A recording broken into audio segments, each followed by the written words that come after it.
जन्म जन्म जन्म हाथ चलना यूं ही, कसम तुम्हें कसम आके मिलना यूं ही। एक जान है भले दो बदन हो जुदा, मेरी होके हमेशा ही रहना, कभी ना कहना अलविदा। तो शुरू करते हैं।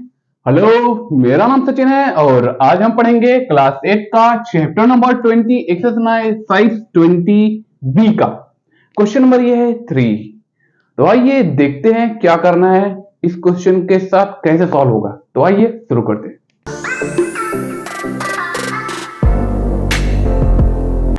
तो आ जाओ मेरे दोस्तों, देखते हैं क्वेश्चन कैसे सॉल्व होगा। तो बोला गया है the diagonal of a rectangle is 34 centimeter if its breadth is 16 centimeter, find its length and area। Question को फिर से पढ़ते हैं, ठीक है। तो बोला गया है the diagonal of rectangle is 34 centimeter if its breadth is 16 centimeter, find its length and area। Question अगर नहीं समझ में आया है तो फिर से पढ़ते हैं और अच्छे से समझाते हैं। तो एक रेक्टेंगल है जिसका डायगोनल है 34 सेंटीमीटर का और उसकी जो चौड़ाई है मतलब ब्रेड 16 सेंटीमीटर का। हमें क्या करना है, उसका लेंथ निकालना है और उसका एरिया निकालना है, ठीक है। तो सबसे पहले हम क्या करेंगे, सबसे पहले हम एक बना लेते हैं रेक्टेंगल, है ना। रेक्टेंगल बना लिया और उसका जो है diagonal of rectangle is 34 centimetre. जो रेक्टेंगल उसका डायगोनल है जिसे डी से बोलते हैं 34 सेंटीमीटर का है, ठीक है। यहां तक समझ में आया। और उसका ब्रेड्थ मतलब ये चौड़ाई है 16 सेंटीमीटर, है ना। तो हमें क्या करना है, उसका वो निकालना है लेंथ। सबसे पहले हम उसका निकालना है लेंथ, फिर दूसरे में निकालना है एरिया। तो अब हम पहले हम क्या करेंगे, हम निकालेंगे उसका लेंथ, ठीक है। लेंथ निकालेंगे सबसे पहले, ठीक। तो लेंथ मतलब ये निकालना है, ये वेट दिया गया है, डायगोनल भी दिया गया है ये। अब लेंथ निकालने के लिए आपको ध्यान देना होगा कि आपको ये पता है, ये नहीं पता, ये पता है। कुछ इस तरीके का फिगर बन रहा है, ये है ना, ये है ना। और इसी के ऊपर ये दूसरा वाला फिगर है, जस्ट इसी का सेम कॉपी ये है। तो आपको ये जो है नहीं दिया गया है, ये दिया गया है और ये डायगोनल 34 सेंटीमीटर दिया गया है, ठीक है। तो ये आप 34 सेंटीमीटर, ठीक है। ये फिगर को ध्यान से देखिएगा, ठीक है। ये फिगर कौन सा फिगर है, एक राइट एंगल ट्राइंगल है, क्योंकि ये जो है 90 डिग्री का एंगल बना रहा है। तो ये राइट एंगल, ये है ट्राइंगल है तो ट्राइंगल हो गया। राइट एंगल ट्राइंगल के आर्म का जो है फाइंड करने के लिए क्या फार्मूला लगता है, पाइथागोरस थ्योरम लगता है। वो क्या होता है, वो होता है ये हाइपोटेनस होता है जिसको हम कैपिटल एच मानते हैं, एच का स्क्वायर होता है। फिर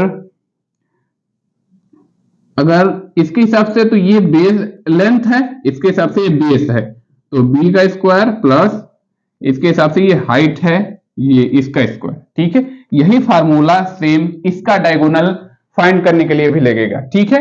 तो ये है पाइथागोरस थ्योरम, ठीक है। तो क्या लगेगा फार्मूला, डी का स्क्वायर इक्वल टू, सॉरी इसका फिर से बना देते हैं, ये है ये कैपिटल एच, ये बेस, ये स्मॉल एच मतलब हाइट, ठीक है। एच का स्क्वायर इक्वल टू बेस का स्क्वायर प्लस एच का स्क्वायर, यही होता है ना पाइथागोरस थ्योरम, ठीक है। तो एच का स्क्वायर मतलब इसके डायगोनल का स्क्वायर, सेम इसी की तरह पाइथागोरस थ्योरम की तरह ये भी होगा। यहां डायगोनल निकालना है, यहां इसका ये निकाला जाता है, ठीक है।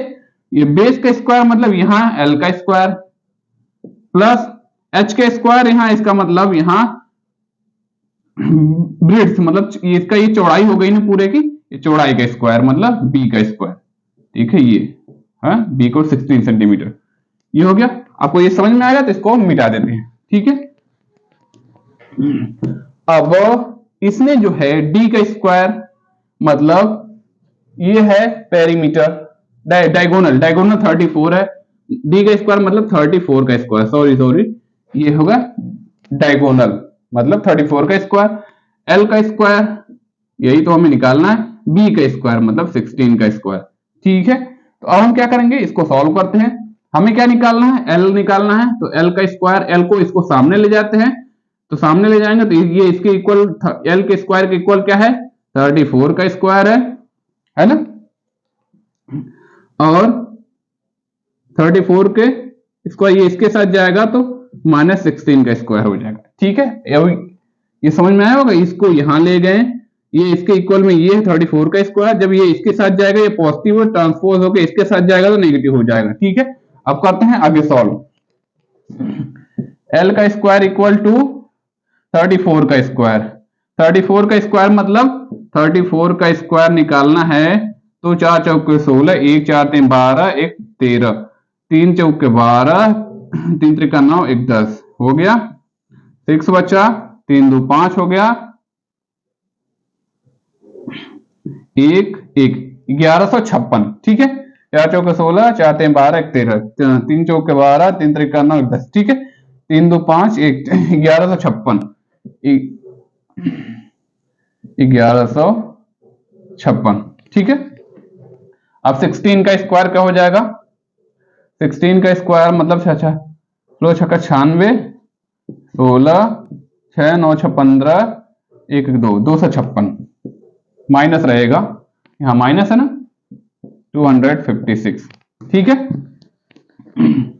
अब 1156 में से 256 हम सब्ट्रैक्ट करेंगे, क्या हो जाएगा, एल स्क्वायर इक्वल टू ये रहेगा,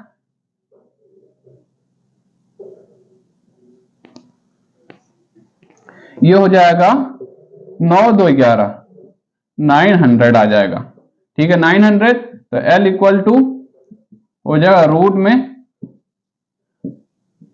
ये हो जाएगा 900, तो एल इक्वल टू क्या हो जाएगा, 30 हो जाएगा।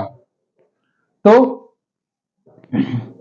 ये इसका लेंथ क्या हो जाएगा, ये है रूट 900 है, तो इसका जो है स्क्वायर रूट निकालना होगा, तो 900 का स्क्वायर रूट निकालना होगा, तो क्या करेंगे, यहां से लेफ्ट साइड से राइट साइड से पेयर बनेगा, इसका भी पेयर बनेगा।